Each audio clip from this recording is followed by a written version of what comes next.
Good morning, everyone. This session is about how our industry can galvanize green flight shopping. And I'll kick off with some good news. These are exciting times for aviation sustainability. The topic is no longer the elephant in the room, and many of us are thinking about it more and talking about it more. But not only that, real action is happening out in the world. There's real progress happening. So after airlines made their 2050 commitments at IATA last year, by June this year, around 30 major global carriers have set a sustainable aviation fuel, or SAF, target.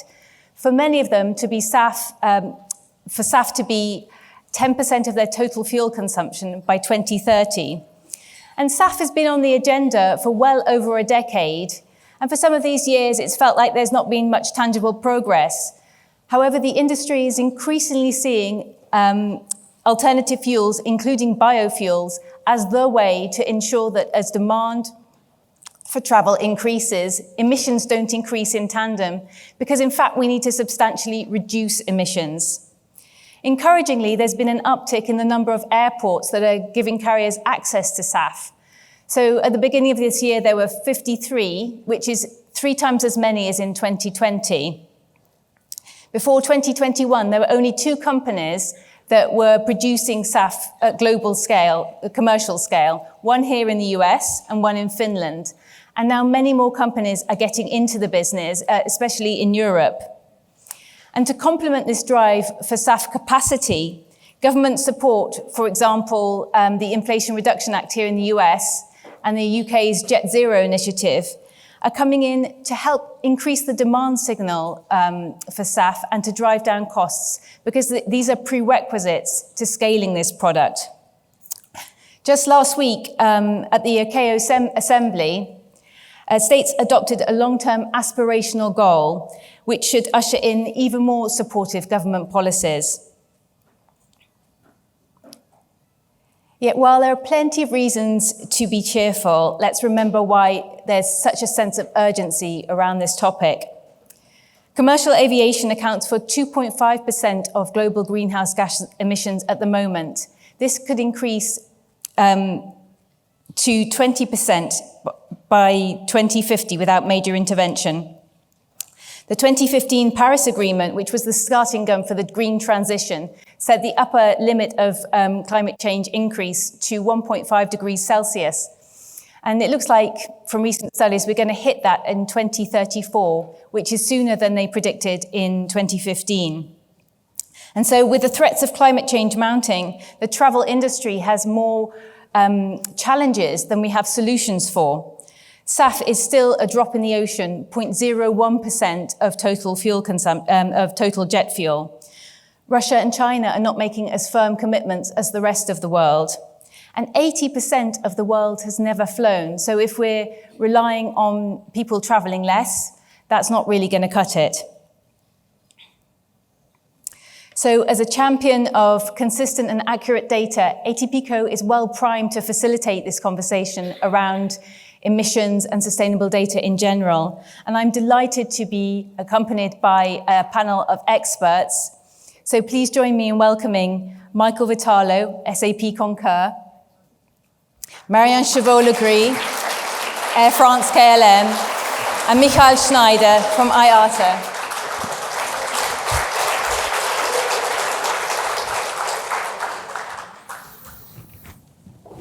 So before we get into our discussion, do any of you know your estimated footprint for traveling to Elevate? Do you want to start? I calculate mine. I'm at 90 kilo of CO2. I come from Montreal, and it's always best to do a direct flight, and I had to do a connection on that one, so yeah, higher than expected. Okay. And Michael, you had the longest trip, right? I believe so, yes, from Geneva. I came from Geneva. The footprint that I calculated was 2.7 tons. But I have to say, actually, I'm combining 2 trips in one, flying to Montreal tomorrow. I have different meetings scheduled in Montreal, and this was supposed to be 2 trips, so I combined it into 1 trip. And we're offsetting our business travel usually. Michael? I think I cheated. Mine was about 20 pounds. I live in Washington, D.C., so a combination of rideshare and metro. Thank you. Okay, so let's hear from you in the audience. I think this is the first Slido we've had today, but it's super easy. So you just need to scan the QR code or go to slido.com/ATPco. And the question is, have CO2 emissions ever been a factor for you when comparing flight options? Yes, no, or no, but I will look at them moving forward.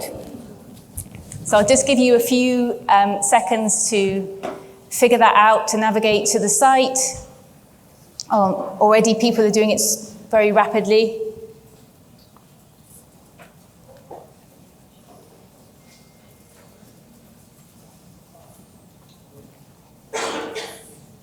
Just give you a few more seconds.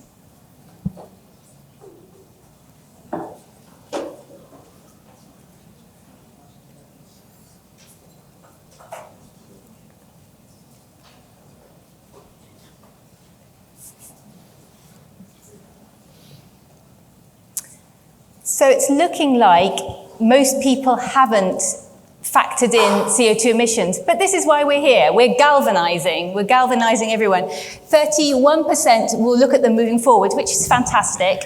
And yes, 11% have factored in CO2 emissions when they've been comparing their flights. Okay, so coming on to the next question. Oops, going back. So it's safe to assume that most flying customers don't know much about SAF, which I was talking about in my introduction. So backing up a bit, to what extent are flight shoppers currently engaging in sustainable flight shopping? Michael, if you could kick us off. We're seeing some encouraging data. We did a survey recently of just about 4,000 business travelers.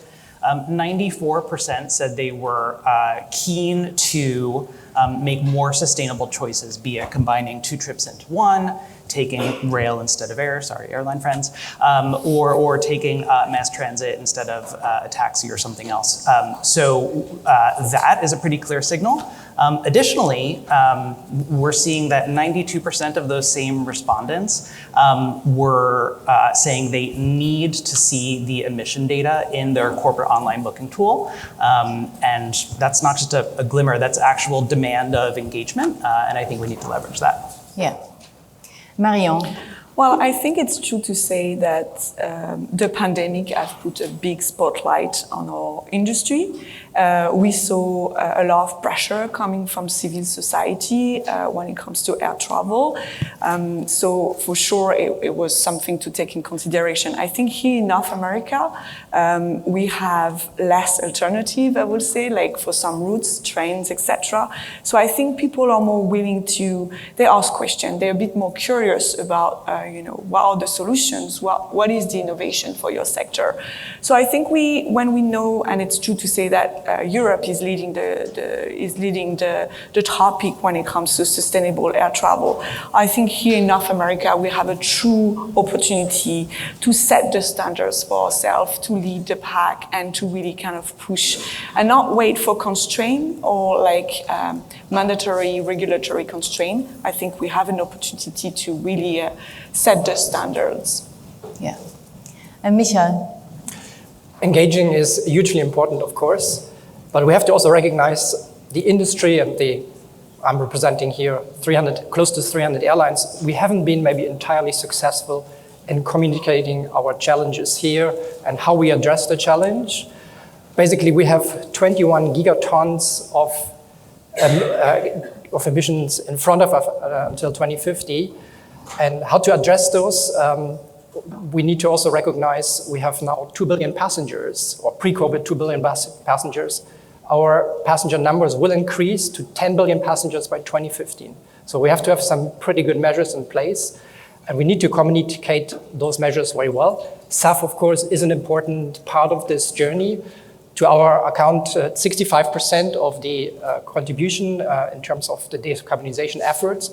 Technology plays a role. We have electric hybrid, we have electric propulsion, we have hydrogen-powered aircraft, and we have the offsets and air navigation system providers that help us, or we need to work with them together to make sure that we navigate airspace better. But when it comes to passengers, then it's really CO2 transparency where it starts.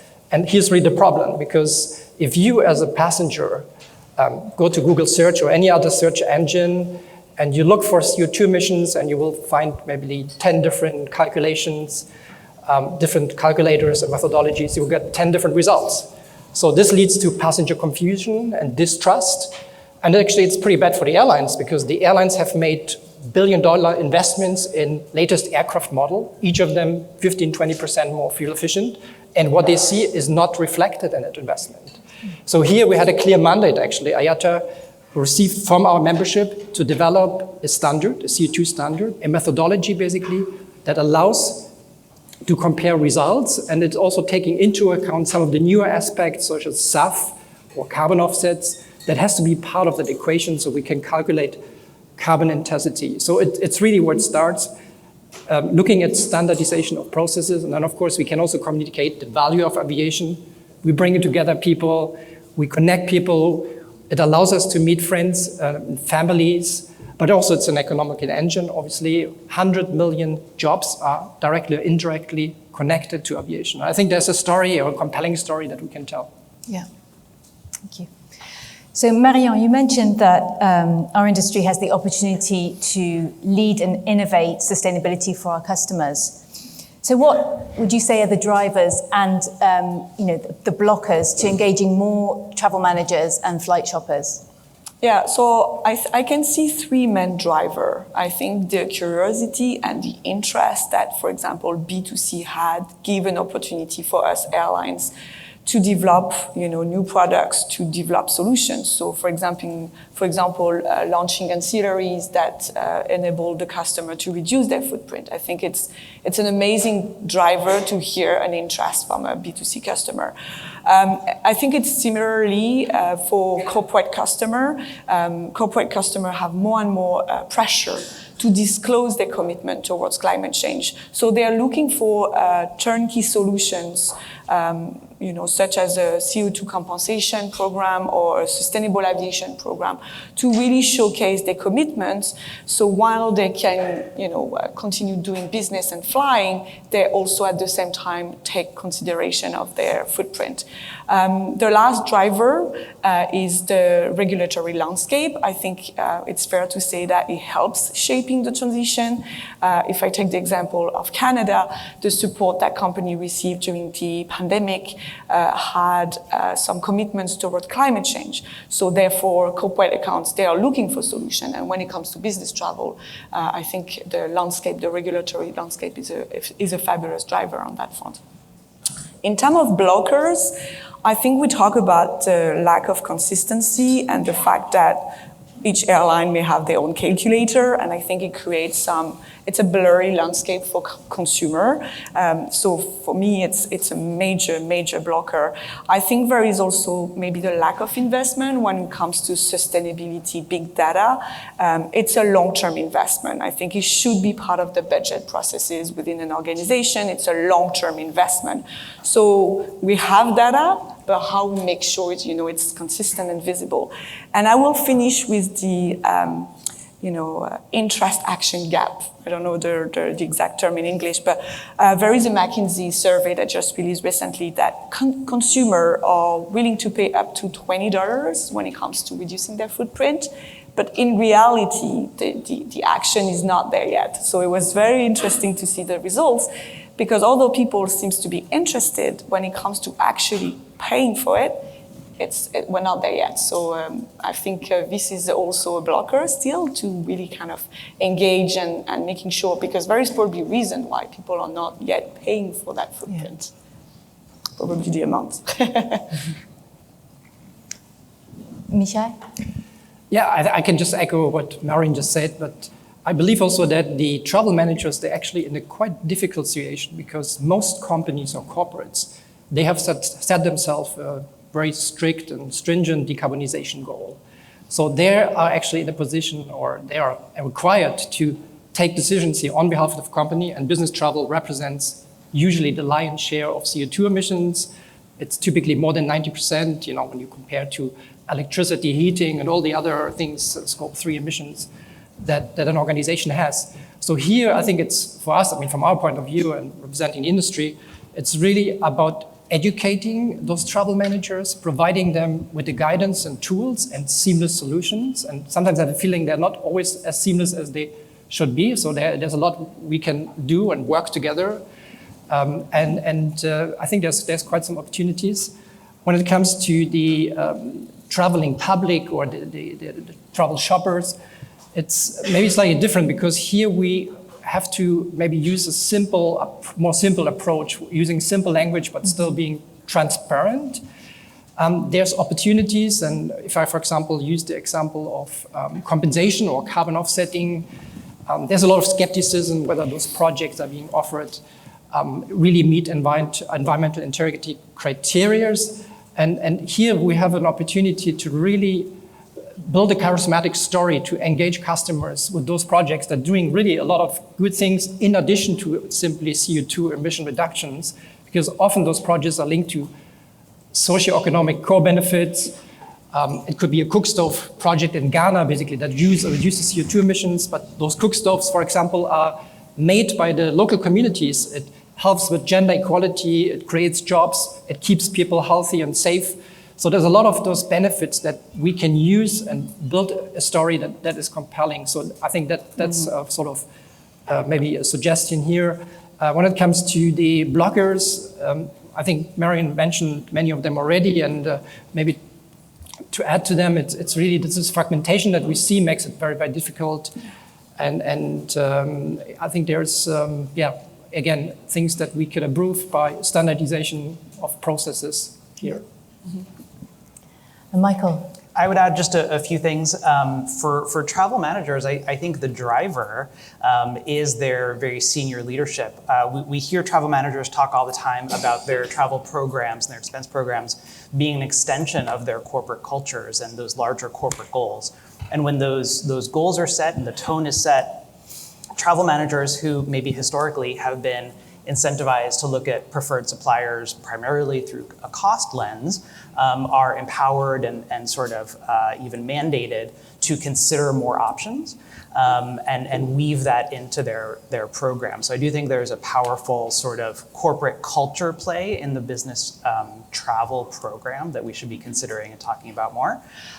In terms of travelers, business travelers, SAF, the knowledge gap is pretty big, right? So the desire, the intent that I mentioned in that survey, I think we need to leverage that and take educational opportunities and teach people about some of these programs and initiatives that might not be super widespread yet, but people are asking, business travelers are asking what they can do and reading them in on that story about those investments, about why a supplier is preferred. Most people interpret the preferred supplier is literally to save money. Yes, that's a big part of it, but a lot more goes into that. So connecting those dots for business travelers would really help. It's a great point. I think when you say about corporate culture, it does start from the top, basically. Yeah. Okay, so this is probably more a question for Michael and Marion. Where do you see sustainability data working best in pricing and retailing? Like, is there such a thing as too much data? Is there anything going on with personalization? Yeah, well, I think, again, I'm going to repeat myself, but I think clear data and consistency is the top number one priority. I think we have so many different calculators between airlines, so it's difficult for consumer to compare. I think personalized data is a good thing. There is always that big debate on loyalty programs, for example, when it comes to responsible or sustainable behavior. Is it aligned with, responsible travel to encourage, responsible behavior? I mean, it's not the debate today, but I think there is also that question. And also another question I can ask is, what do we do with the existing data? Because there is already data, and I think it's how we organize. So I'm going to take an example that actually tied to Atypico and the work that we do with with you is within Air France KLM, we launched what we call a SAF surchase, so a sustainable aviation surchase for flight from France and from the Netherlands. It's tied to a mandate that we have since 1st of January 2022 in France. I think the Netherlands and KLM wanted to lead the pack as well on that front. So we have a surchase, and now the question is, can we have a dedicated code, for example, to really report on that data? What do we do and track progress and also communicate and wear awareness? I think you mentioned about the gap on education and explaining, and I think it's great to have something like a surchase, but now we need to explain and we need to collect the data. So I think it's, maybe too much information. I think there is plenty of information up there, but what do we do with the existing one? Exactly, putting it in the infrastructure. Okay. So again, drawing you in, our audience, the next question is, have you ever offset a flight? So again, same thing, scan the QR code. And the choice is yes, no, or thought about it, but didn't.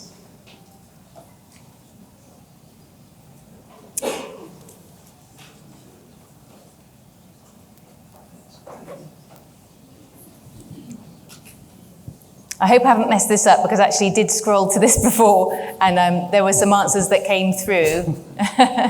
So we'll have to see whether this works. Thank you if you did respond. I think it was predominantly no, which is kind of what we expect, especially given Marianne's comment about the intention or interest gap. So, you may have all the best intentions in the world, but it's actually sometimes quite difficult to offset. You have to go to a different site sometimes. You have to input your flight details. It's not necessarily easy. And then also there's the issues around, who's getting the money for this, and is the project worth the money? Is it really doing what it says it's doing?